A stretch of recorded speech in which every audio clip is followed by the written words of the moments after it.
First, God does not exist. But don't worry, what does exist is good, as opposed to evil.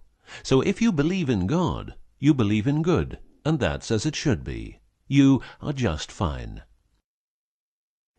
If you believe in evil, then you probably need a whack on the back of the neck with a big fucking stick.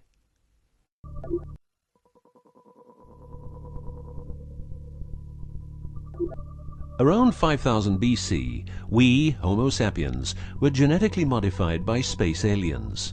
These aliens first landed where the river Euphrates enters the Persian Gulf.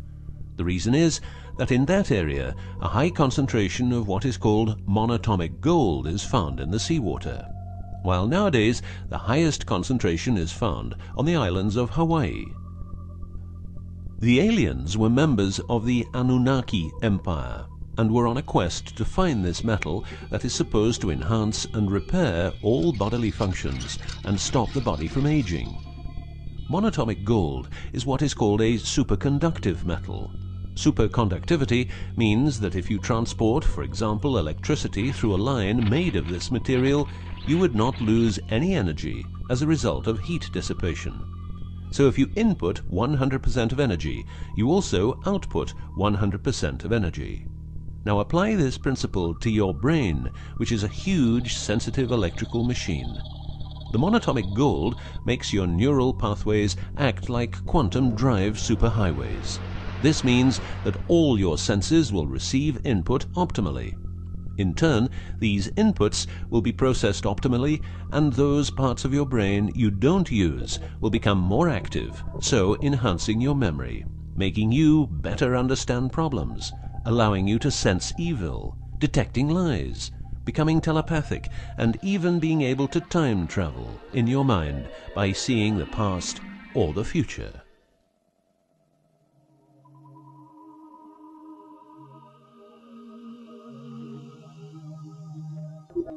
So the Annunaki, which is the name of the empire which includes races like the Saurian, or as they are called the Reptoids, the Argarians, or Nordics, because of their human looks, and the Greys from Zeta Reticula, were looking for monatomic gold. This involved enormous effort because it had to be extracted from seawater, or by processing it in such a way that the gold, usually in pairs of 8 atoms per molecule, could be separated into individual particles. In this fashion, the monatomic elements were separated from the multi-atomic cousins. In a similar way, uranium-235 is produced. For the use as intelligent slaves, the Annunaki took a man, let's call him Adamski, and took out a part of a rib. This is because the rib is a part of the human body that can be removed without causing too much damage, and because the rib contains bone marrow, it's a perfect source for DNA. The Annunaki modified the DNA for a better manipulation of the humans and implanted it into a woman, let's call her Mulva. Mulva then had children with Adamski, and their children were, just like Mulva, genetically modified. These humans worked for the Annunaki, but not a lot of humans knew about the Annunaki, and then, for some reason, the Annunaki disappeared. An interesting detail is that the symbol for human DNA resembles the word Yah, which is God, but surely this is a coincidence.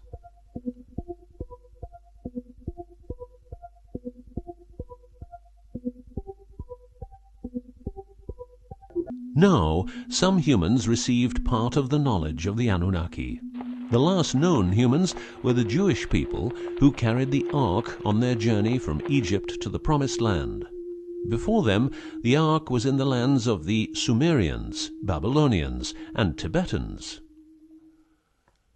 This Ark, not the Ark of Noah, was known to have powers beyond human imagination. It could levitate and deliver the fire of stars, a dangerous firework-like display of power that occurred when the monatomic elements became unstable. To make them stable again, you needed to know certain secrets, and with those secrets you could preserve the Ark and thus its powers. The humans who were close to the secrets of the Ark had long and prosperous lives. The best known was Methuselah, who lived to the age of 950. Wherever the Ark is, the culture thrives, and over the centuries it moved from Jerusalem to Rome to London, and is now supposed to be in the United States of America. The Ark always moves west, and will always keep moving west. From the very beginning, the people who own the Ark have never given it away, and great care is given to preserve the bloodline's purity of the holders of the Ark. Renowned conspiracy theorist David Icke studied the bloodline of George W. Bush. This he traced back all the way to the Sumerians, a people who lived in the southeastern part of what is now known as Iraq, where the river Euphrates meets the Persian Gulf.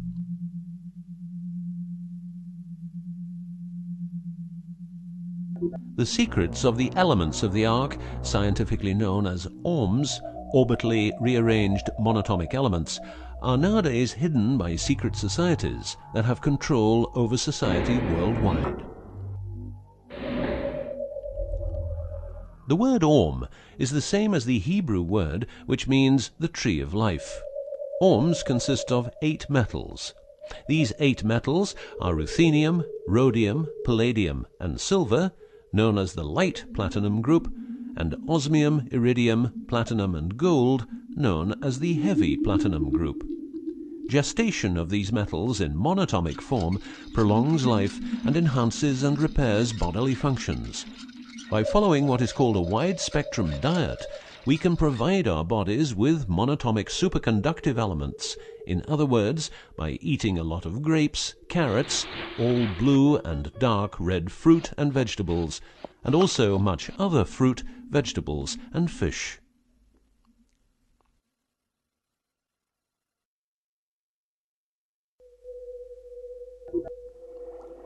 There are countless fragments of footage shot by both Russian and American astronauts, which show the vast number of lights that seem to be attracted by releases of electromagnetic energies by both the Earth and man-made objects such as satellites. In Building 8 of the Johnson Space Center in Texas, the USA, high-resolution pictures taken by satellites are photoshopped each day to remove proof of aliens. In the film The Secret NASA Transmissions, the footage, it becomes clear that astronauts have grown accustomed to these strange anomalies, and that even in 2000, an unprecedented cooperation between NASA, the Russian Space Agency, and a committee of UFO experts was formed to share knowledge on this subject. To better understand this whole story, a few revelations are in place. Everything vibrates because atoms vibrate, and that is because the subatomic particles are in harmonic resonance, a fancy word for vibration and keeping themselves in equilibrium. Gravity is vibration generated by the presence of mass, and it can be neutralized by altering the harmonic resonance of the gravitational field. In other words, if you generate vibrations, you can alter gravity, and with superconductive materials, the amount of energy needed for generating the vibrations is greatly reduced. A practical example of reducing one vibration with other vibrations is the use of anti-sound. If you instantaneously produce the exact opposite waveform that comes towards you in the form of sound, the sound will cease to exist. This is called destructive interference. One of the forms of creating anti-gravity is called auditive levitation, a method used by Tibetan monks to elevate rocks over 250 meters high and 250 meters distance. By arranging drums and trumpets extremely precisely, together with some 100 men chanting, all arranged in a precise manner, the monks, after about 5 minutes, could levitate a rock weighing a ton and place it exactly where they wanted it. Theorists around the world theorize that huge monuments like those of the Egyptians and Mayan people were built this way. Other examples of anti-gravity we find in the vast amount of UFO sightings. These UFO sightings are actually experiments run by governments in their search for anti-gravity propulsion. So, if the technique is known, why don't we all transport using anti-gravity propulsion? For each year of technological advance, the military advances 44 years. All science is merely a means to an end. The means is knowledge. The end is control. Who will be the beneficiary? What do they want? What they want is control. The establishment of a global economy which is totally predictable and can be manipulated in every sense. Ein Volk, ein Reich, ein Führer. What I am saying is that the vast majority of people is being controlled by the established upper class. I know this is like the plot of a bad movie, but stay with me for a minute. Anti-gravity exists. The ability for everyone to be a genius exists. Aliens exist, and much more efficient ways of producing energy exist. For example, the mighty engine, which produces the same amount of energy as a normal engine, but only using 5% of the fuel a normal engine uses. Or the PAP engine, which, without fuel, only driven by the power of zero-point energy and a small amount of noble gases, can deliver 500 horsepower for a period of 10 years. Or the Maternita machine of the Maternita commune, which has delivered 3 to 4 kilowatts out of thin air for the last 20 years. What would be the consequences for the upper class if they lose their monopolistic knowledge? What would happen to them if people would know about the secrets they're holding for us? If I don't need any more gasoline, what would happen? If I don't need any more electricity or gas, what would happen? If I don't need any more medicines from the pharmaceutical industry, what would happen? In order to ensure their powers, the upper class, some call them the Illuminati, handles a strict agenda. The agenda has the aim to prepare the world for world domination, beginning in the US and Europe. According to conspiracy theorists around the world, this is what they are doing as preparation. By the way, these people are extremely smart and fanatic, extremely rich, and they have tried it before. Then they were called the Nazis.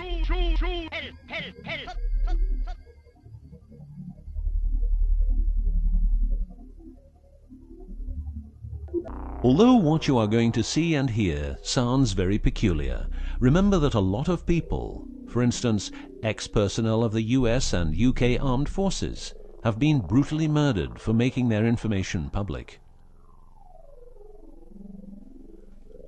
Let's begin with 9/11, but first a little history.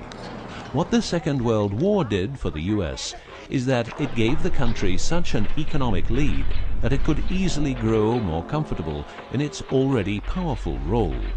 The industry of war gave everybody jobs, and therefore everybody could start consuming.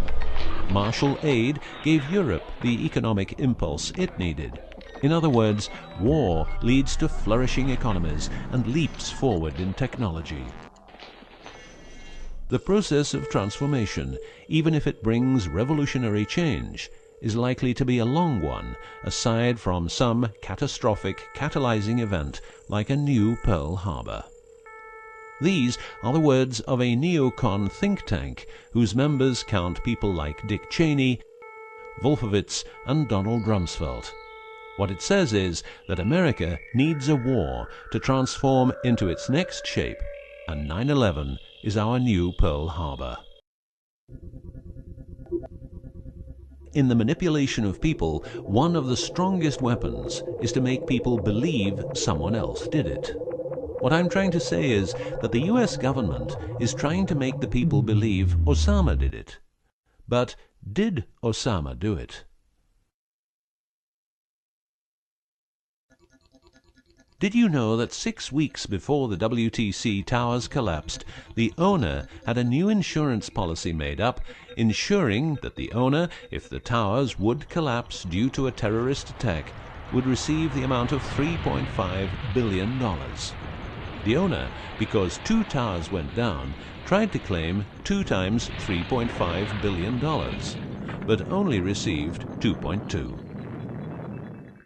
What happened to building number 7?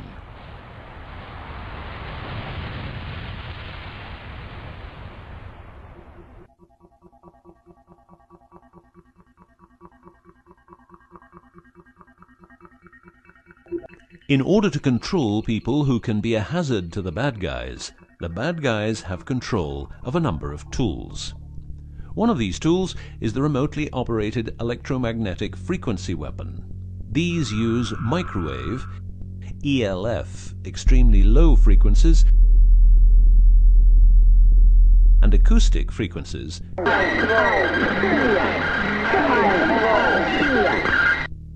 to covertly attack and harass innocent citizens. The use of frequency weapons on humans for behavioral control and murder is not new. For well over 50 years, neuro-electromagnetic frequency weapons have been perfected for their covert use in warfare. These classified, non-lethal or silent weapons, as they are known in the trade, have also been perfected by experimenting on an innocent and unsuspecting public since their early development. Directing a beam of frequencies to a human can cause a series of effects. A well-known effect is ELFs causing nausea, headaches, wild racing heart without cause, sudden violent itching in different parts of the body. A frequency weapon can look like this, or like this. Its shape depends on how frequencies have to be directed to the target. Did you know that the US Patent and Trademark Office holds a vast amount of patents for machines which can be used in direct or subliminal mind control systems? Here are a few. Method and system for altering consciousness. Superimposing method and apparatus useful for subliminal messages, subliminal message generator. Enough about the frequency weapons. Check this link to learn more.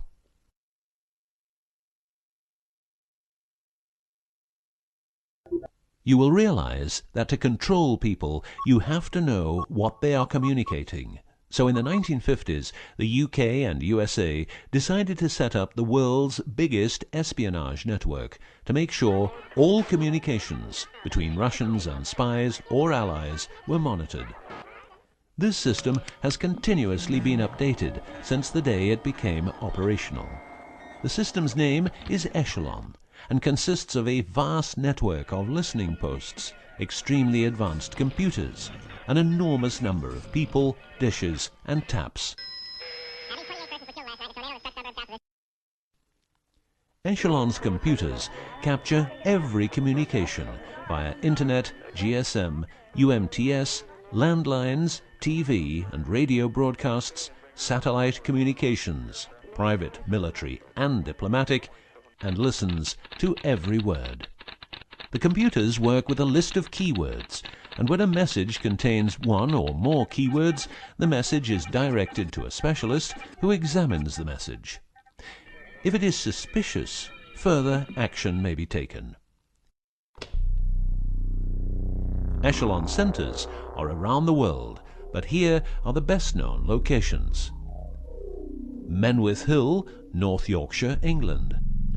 HARP, Remote Mind Control Computer Center, Alaska. Pine Gap, near Alice Springs, Northern Territory, Australia. Pine Gap has a complex of radomes, a huge computer room, and about 20 support buildings. The signals analysis section of the computer room is staffed exclusively by CIA and NSA analysts. Within the USA, Australia, and the UK, the NSA can plug into every telephone call and message entering, leaving, or transiting the country. The NSA is also constructing a network of towers up to 500 feet high, each tower at a distance of 200 miles from each other and stretching from the east to the west of the US. The network is called GWEN, Ground Wave Emergency Network. This network transmits very low frequencies combined with ultra-high frequencies and is used in case the communication systems in the US are rendered useless because of a nuclear attack. Coincidentally, the frequencies of GWEN coincide with the frequencies being used by frequency weapons. Also coincidental is the fact that mobile telephone systems like GSM and UMTS also operate in the same frequency areas as some frequency weapons. To further prepare for global domination, the secret US government, led by the corrupt holders of the Ark, also known as the Illuminati, or the New Global Union, or the New World Order, or just plain Nazis using the Eye of Lucifer as their symbol, has started building since the 1940s large underground bases with every commodity you can think of. These bases are basically large cities underground, connected by high-speed magneto-leviton trains that have speeds up to Mach 2. According to Phil Schneider, the black budget is a secret budget that garners 25% of the gross national product of the United States. The black budget currently consumes trillions of dollars per year. Presently, there are over 129 deep underground military bases, or DUMBs, in the United States. These underground bases were built using nuclear-powered laser drills that can drill 7 miles per day. Also, dedicated nuclear explosions were held to create large underground spaces. A lot of contractors work in these places, but never more than 3 to 4 weeks. Always under strict supervision, and before entering a site they are warned that if they talk about what they see, it will cost them their lives. As mentioned, men are the result of a genetic modification by space aliens. These aliens have been on Earth for a long time and lived in large underground cities all over the world.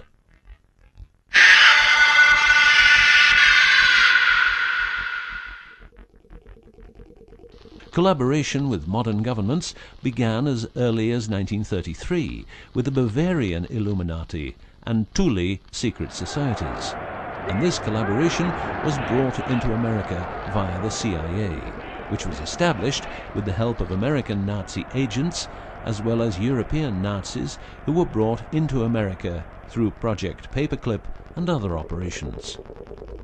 It was agreed that the aliens and the upper-class secret government would help each other, as agreed in the 1954 Greada Treaty. By 1979, the aliens didn't respect the treaty at all, and it was in this year when, at Dulce Air Force Base, a huge underground base was being built, and during excavation, an underground alien city was discovered. There are several species of aliens working with the US at the Underground 7 level facility at the Alien US Government Biogenetic Research Base in Dulce, New Mexico. The reason they help the US government is because the aliens need space here on Earth for conducting experiments on humans and storing humans in suspended states for reasons unknown. In exchange, the aliens give the US government technology. Examples of these technologies are stealth aircraft, anti-gravity propulsion, genetic research, quantum technologies, computer technology, biological warfare, medicine, GSM, etc. The greatest weapon the devil has is the disbelief people have in him. The devil represents evil, and those who want to dominate are the evil ones because they keep their knowledge from saving lives and improving the world. Instead, the evil ones will make the people more docile and stupid, using more tricks in order to achieve their goal, which is world and universal domination. The story of the aliens seems so unreal that, like the devil, it is subject to ignorance and ridicule, and that is its greatest weapon. In the past and present, the evil ones have tried a number of methods and products to manipulate people. AIDS, invented by a laboratory in Chicago, Illinois in 1972. It was a biological weapon to be used against the people of the United States. Second, the US government has a Tesla device to generate earthquakes. NASA only landed on the moon once. Almost 90% of drugs trafficking is organized by the biggest secret services in the world, like CIA, NSA, MI5, MI6, and so on. Since the US is in Afghanistan, poppy production has reached an all-time high, and never has there been so much heroin on the market. People who don't need drugs needn't worry. Their needs are covered by the pharmaceutical industry. The global warming story is a hoax. The Earth is warming up, but not as a result of CO2 produced by man, but because the cycle of the Earth is just like it is. Remember that 10,000 years ago, the whole northern part of the world was covered in ice. It's what we call an ice age. The Ark, in its recent form, started its journey in the deserts of Egypt and was carried to the Holy Land by the Jewish people. In Jerusalem, the Ark started its journey around the world, heading west. Everywhere the Ark has been, one or more obelisks are erected as a symbol of establishment. In the future, the Ark will travel to China, Russia, Iran, until it reaches Jerusalem again, which means the whole world will be under the influence of Lucifer's eye. That will be the moment the Annunaki Empire will settle and rule Earth uncovertly. On many important sites in the world, buildings carrying symbols of Lucifer's return are common. The best-known example is the Pentagon, which suggests a pentagram referring to the Jewish symbolism and the symbolism of the Ark. Another example is the Israeli High Court. It's a building with dozens of satanic and secret symbols. Like the eye of Lucifer, an inverted cross you can walk on. Its numerical anomalies. It was built in exactly 750 days. Used exactly 250,000 stones, all hand-laid, and was funded by the Rothschilds, the founders of the central banks and the World Bank. These buildings celebrate the coming of and will serve as headquarters for the evil ones. From here, every communication will be monitored. The underground cities will then be used as detention camps, where the bodies of resistance people will be converted into soulless zombies. The army of the NWO and its intelligence agencies will be able to track and trace everybody on Earth and influence their opinions or simply dispose of them. Socially, everybody will be watched by their neighbors and friends and mobbed if they have different opinions. The rich, richer and smarter, the poor, poorer and dumber, will support the pyramid with Lucifer's eye on top, as it has always been. This will be the future, and the future is now.